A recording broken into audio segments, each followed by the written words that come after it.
Salut! Donc, j'espère que tout va pour le mieux chez vous, considérant la situation. Bref, aujourd'hui, on va découvrir à quoi servait le rappel mathématique que vous avez tant apprécié en janvier quand vous n'aviez pas encore de professeur. Donc, jusqu'à date, on parlait du mouvement avec une seule dimension. Donc, on parlait du déplacement soit en X ou, dans le cas d'une chute libre, en Y. Aujourd'hui, en fait, on va commencer à parler du mouvement en deux dimensions. Donc, on va prendre en considération et le X et le Y du déplacement. Parce que c'est pas vrai que dans la vie, on va tout le temps observer une voiture qui roule droite comme ça ou un objet qui tombe du ciel comme ça. N'est-ce pas? Alors, comment on va faire ça? C'est avec les vecteurs. Et qu'est-ce qu'un vecteur déjà? Oui, ça va se définir par deux choses. On parle de sa grandeur et son orientation. Un petit rappel, quelles sont les 4 variables du mouvement dont on parle depuis que je suis là? Il y en a 4. Position, déplacement, vitesse vectorielle et l'accélération. Alors, comme je l'ai dit juste avant, maintenant, on doit considérer le mouvement avec ses deux composantes, X et Y. Alors, chaque mouvement, à chaque fois, on va devoir maintenant le décomposer. Alors, disons que je prends ici mon Yoshi. Je fais un déplacement comme ça. On peut dire qu'il y a eu un déplacement de 30 cm. Vous êtes d'accord? Mais, si je découpe les composantes, je peux dire que le déplacement comme ça fait en sorte qu'on a eu un déplacement de 21 cm en X, 21 cm en Y, avec 45 degrés. Donc, ainsi, j'ai tous mes composantes nécessaires. Comment je fais pour savoir ça? Eh bien, vous l'avez vu en mathématiques, vous l'avez vu aussi dans le petit rappel mathématique avec la prof de français qui était votre remplaçante. Mais je vais vous laisser tout de même vous rafraîchir la mémoire. Donc, on a 4 équations qui vont nous permettre de manipuler nos informations cartésiennes et vectorielles. Alors, si on a l'information sur la grandeur et l'orientation, par exemple, mon Yoshi, je sais qu'il se déplace à 45 degrés et la grandeur du vecteur est de 30 cm. Alors, avec ces deux informations-là, je vais être capable de calculer la composante en X et la composante en Y avec la formule qui s'affiche ici. Les formules.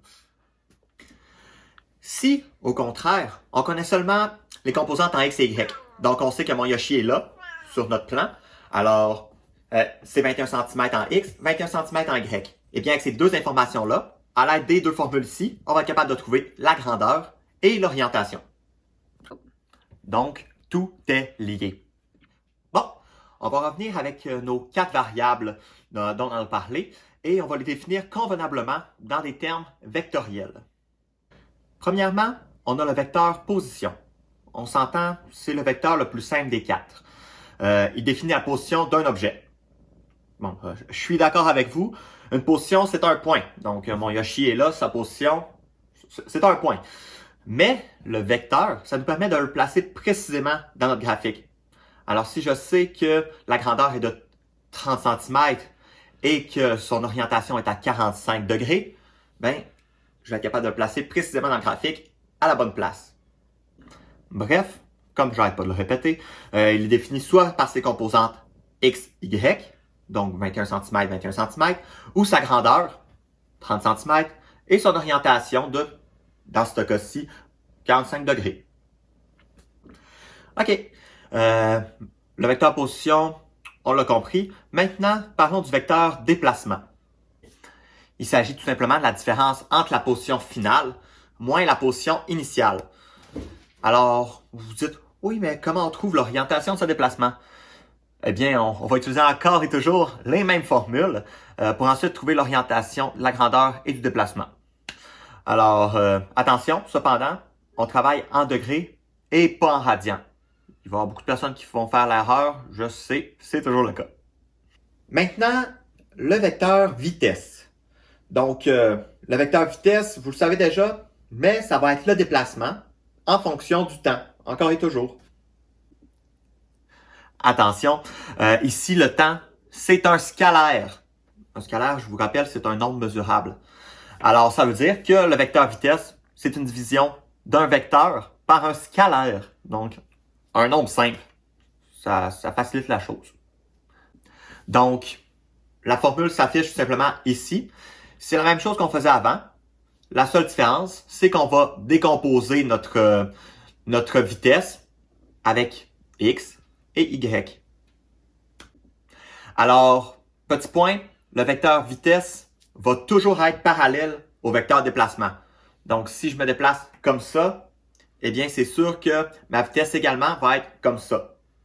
Ça peut pas être autrement, on peut pas avoir une vitesse comme ça qui s'en va de nulle part. Non, la vitesse va être soit comme ça ou soit comme ça, si on a une vitesse qui est négative, mais ça sera toujours parallèle au déplacement. Maintenant, le petit dernier, ça va être le vecteur accélération. C'est lorsque tu prends une vitesse à un certain point, genre ici, puis la vitesse à ce point-là. Donc, il y a une différence entre ces deux points.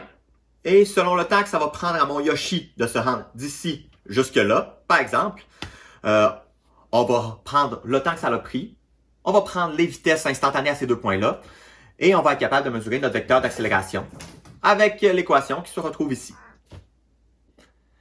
Bref, c'est encore la division d'un vecteur par un scalaire tout simplement. Et on utilise la même formule qu'on va avoir utilisée dans le chapitre précédent et l'autre d'avant en fait. Mais à quoi va ressembler ce vecteur? Contrairement au vecteur vitesse, le vecteur accélération n'a pas nécessairement la même orientation que le vecteur déplacement. Qu'est-ce que je veux dire par là? Eh bien, il va essayer de changer ta vitesse en tirant vers une autre direction, par exemple, parfois. Ça va faire changer le déplacement. Disons qu'on attrape notre Yoshi qui court bien vite vers le nord. Alors, moi, par contre, avec ma laisse, je l'attrape et je le tire vers la gauche. Alors, la vitesse, ça va être encore par là. Mais moi, qu'est-ce que je fais? Je tire ici. Donc, je donne une certaine accélération dans ma direction pour essayer de changer son déplacement et sa vitesse pour l'envoyer vers l'est. Alors, si je tire bien fort, j'attends un certain temps. À la longue, le cheval va finir par arriver comme ça ici. Et l'accélération va avoir fait en sorte que mon déplacement et ma vitesse vont être allés comme ça. Bref, l'orientation et la grandeur de la vitesse est fortement influencée par l'accélération. Et voilà, vous avez déjà toute l'information pour bien comprendre les vecteurs en lien avec nos variables du mouvement. J'ai mis quelques exercices dans le PowerPoint tirés du livre. D'ailleurs, je vous invite à relire le PowerPoint. Peut-être que ça va vous éclairer sur certains trucs que vous n'avez pas compris lorsque moi je les ai expliqués. Surtout, lorsque vous allez faire les exercices, n'oubliez pas de prendre votre temps pour bien tirer toute l'information qu'il va y avoir dans le texte. C'est l'erreur que tout le monde va faire. Prenez votre temps, prenez le temps de trouver les bonnes équations et les exercices devraient super bien aller. Donc, je vais mettre le corrigé dans quelques jours parce que, tu sais, je veux pas vous donner tout cuit dans le bec. Donc, comme d'habitude, si vous avez des questions, n'hésitez pas à me contacter par Messenger ou par courriel. Pour l'instant, j'ai eu un total de 2 questions. Alors, je suppose que soit tout va bien ou que vous les faites pas. Bref. Alors, c'est ça. Puis surtout, travaillez pas trop dur, juste assez. Prenez soin de vous, de ceux que vous aimez. Je sais que les temps sont durs, mais on garde espoir. Je ne vais pas dire que tout va bien aller parce que, contrairement à tout le reste de la population québécoise, je ne sais pas si tout va bien aller réellement, mais ayez confiance.